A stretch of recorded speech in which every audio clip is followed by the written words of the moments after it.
मतदान अधिकार से खिलवाड़ पर जीतू पटवारी की सख्त चेतावनी। राजेंद्र नगर थाने पहुंचे दर्ज कराने एफआईआर।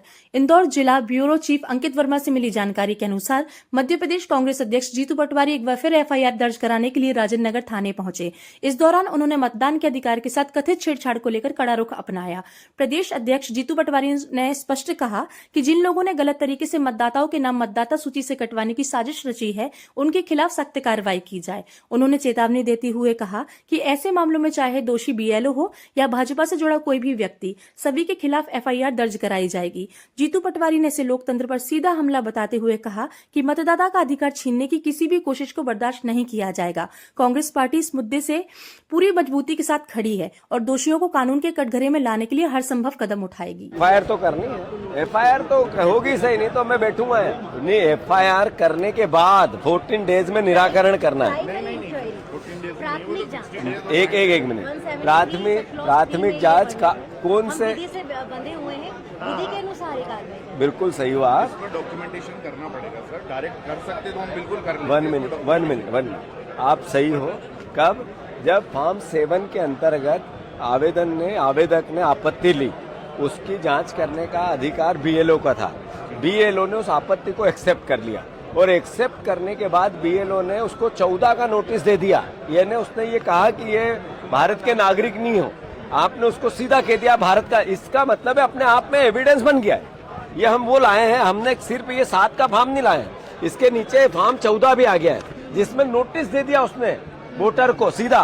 किसने? बीएलओ ने, कि आपको जो हमें शिकायत मिली उसको हम स्वीकार करते हैं। हाँ, मैं फिर से आपको करेक्ट करूँ, ये आपको समझना पड़ेगा। आप सही हो। पहले उसमें लिखा है कि विधि ने 15 दिन 14 दिन में आपको प्राइमरी इंक्वायरी के बाद एफआईआर करनी है। ये कब करनी है? जब हम फॉर्म 7 का आधार लेके आपके पास आते हैं। ये एविडेंस बन गया। उसने 7 के बाद फॉर्म 14 से नोटिस दे दिया वोटर को, यानी उसने एक्सेप्ट कर लिया कि तुम नागरिक नहीं हो भारत के। उन्होंने कहा तुम नागरिक नहीं हो, ये यहाँ तक की प्रक्रिया हो गई है। ये सरकारी कर्मचारी निर्वाचन ने कह दिया, हम उसको चैलेंज कर रहे हैं। इसमें 14 दिन नहीं है, इसमें नहीं, बताओ ये।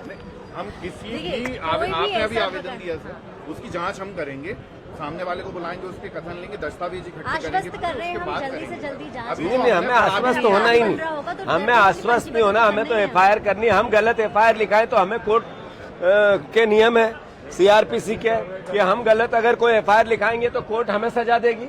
सही है, हम एक्सेप्ट करेंगे उसको। आप एफआईआर लिखो, अगर मैंने गलत एफआईआर लिखाई तो मेरे पे सजा होगी। आपका क्या लेना देना? स्वाभाविक सी बात है, हमारा कोई लेना देना नहीं है, लेकिन प्राइमरी फेस से डॉक्यूमेंटेशन तो पूरे होंगे ना। तो डॉक्यूमेंटेशन लाया ना मैं, ये क्या लाया सर? आप बोल रहे हैं उसको एक बार सर, वेरीफाई जो आप दे रहे हैं इनका परीक्षण करेंगे हम, तो हम लोग भी दस्तावेज मंगाएंगे।